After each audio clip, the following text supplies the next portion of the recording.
Zabbuli 12 paka ku lw'omunaana.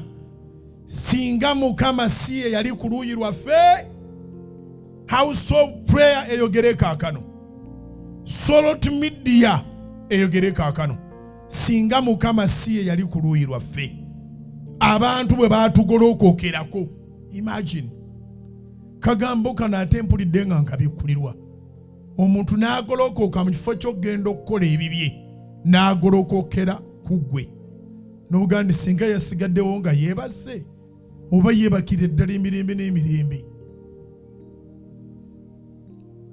Ogolokoka otya nga bizinesi y'omuntu munno?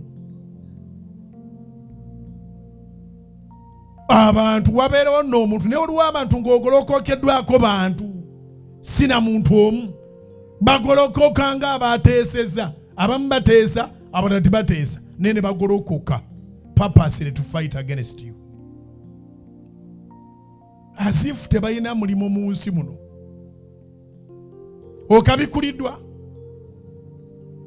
People wake up to make sure that you are pulled down. Naye ekirungi era kyempulira kyembikuliddwa, bano abantu abakugolokokerako wadde baafuuka bakyewaggula, naye si be beetwala. Waliwo abafuga bamuyita Katonda ow'eggulu n'ensi.